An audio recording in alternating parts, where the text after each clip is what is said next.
we decided that we'd like to put on a play, sort of a coherent story from one person's point of view from start to finish. So we managed to get a Scottish writer, a lady called Katie White, to come in to assist us in writing this play that we wanted to put together.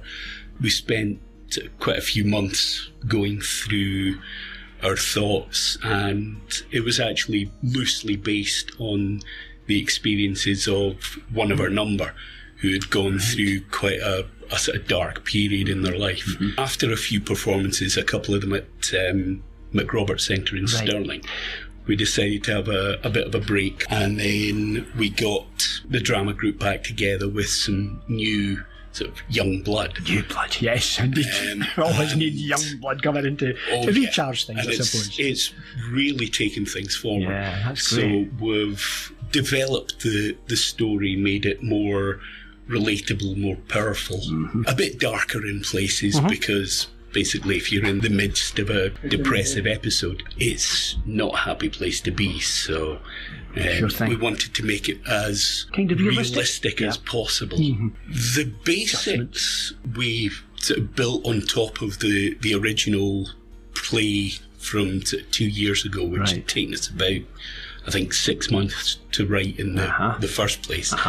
This, we started off with it running through a few rehearsals with it as it came, and started, I think it's probably been about 6 or 7 months that it took us to develop it to the stage that it's at now. Sure. Katie White must have been a great help, I suppose, in kind of trying to kind of formulate or put down in black and white your ideas and how you wanted to couch the terms, I guess. Yeah, I mean, a lot of the time that we spent with Katie was just talking out our ideas, our sort of feelings about mental illness, depression, and she took those ideas and made them into a sort of a coherent stage play.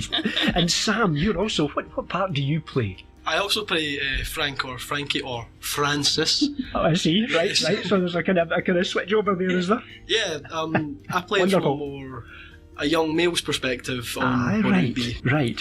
Do you know, I mean, one of the things I can't imagine possibly what it would be like to stand up in front of a house full of people and act a part in a play. I mean, how did you get past that stress? That must be a difficult part. Well, it's very nerve-wracking. I mean, you're so backstage, you're so nervous, and you think, oh, do we have to do it now? Can we not just wait another 5 minutes? You keep thinking about it, but everyone's around us supporting each other. Yeah. We're like a big family of actors and friends, and we all just support each other. And when you do get out there, I mean, you are nervous, but afterwards you know everyone's supporting you, and it just kind of fades away. Why are you wasting your time? Or anybody else's, for that matter.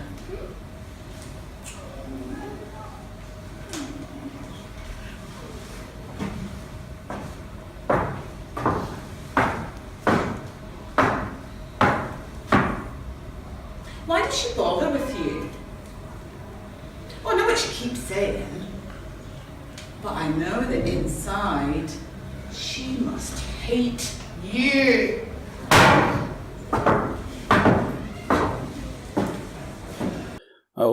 All I hoped was that they'd help me get out of my flat and sort of back into the world a bit more.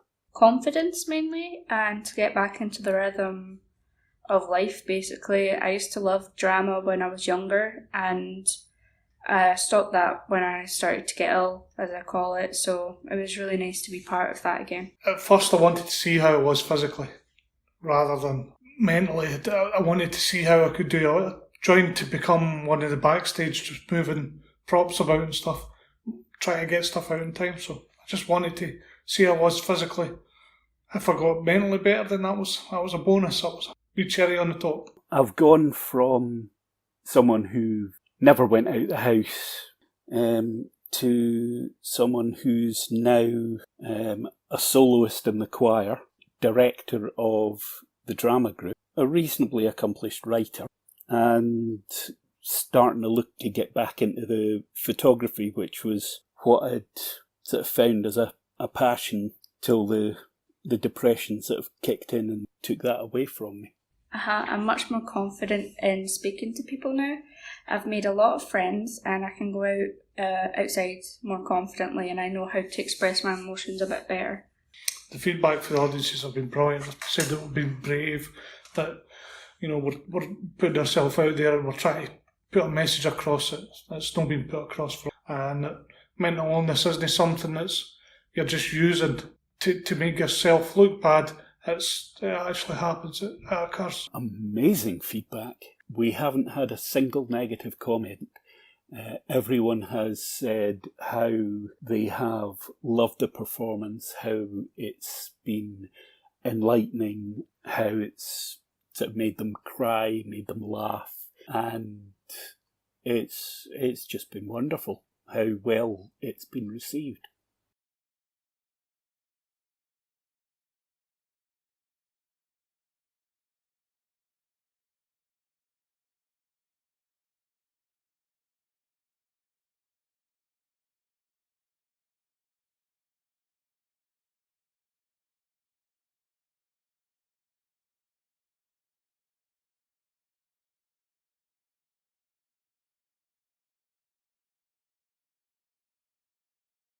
Folk don't always understand mental illness, but that doesn't make them bad people, does it? I guess not.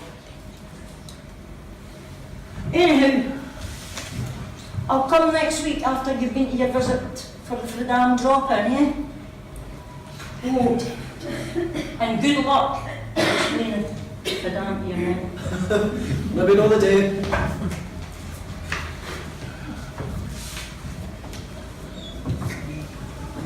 Here's a 20. Buy yourself a couple of drinks and, oh dear God, please don't tell your mother. Oh, don't worry, Dad, it's between us.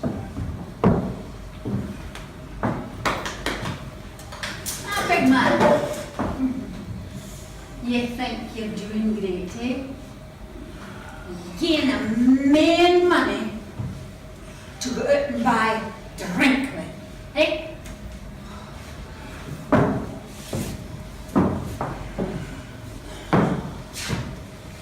It was the drink that got me into this mess in the first place. They never talked to me. Francis and his father. Why won't they listen to me? I know what I'm going to do. I'm going to do it. I'm going to give up my volunteering at the charity shop.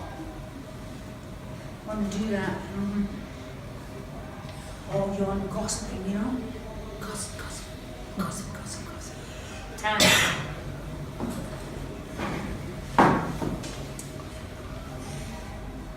You know what yon Fiona said to me the other day there? Oh, she's the biggest gossip of them all. She said to me, you know, she's always sticking her beak right into her business. She said to me, with yon pitiful look on her face, how's Frankie? His name's Francis. How's Frankie? Can't stand it. I know what they're all saying. I know what they're saying. They said that it's all my fault. It's my fault I can't cope.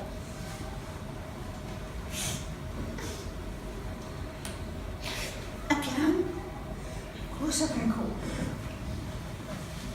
I think I can cope.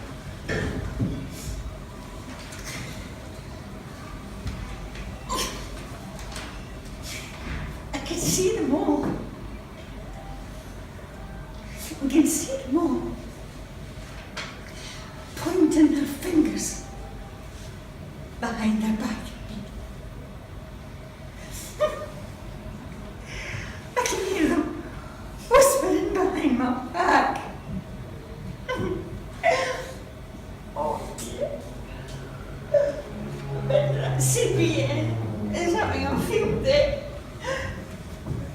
she's just judging me like everybody else.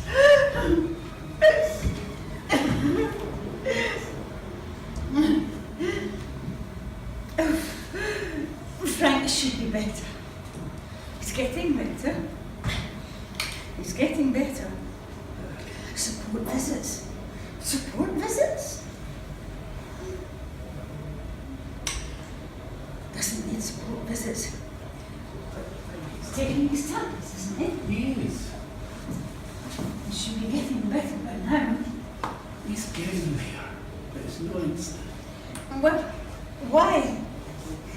Why couldn't he talk to me? Why couldn't he say that he wasn't coping? He's scared. Oh, I'm scared too. Oh. I found this on his table. It's a leaflet for family support services. We could definitely use that. Oh, for them? Yeah, They can help us? I would think so. It's what they're set up for. So, they can help the two of us. Yeah, and then we can help Frank. So, they'll help us, and Frank, and we can help as well. Yeah, absolutely. And if I go, will you go with me? Of course. For that. Yeah. Right. We're gonna go. Yeah, I'd like to. Come on.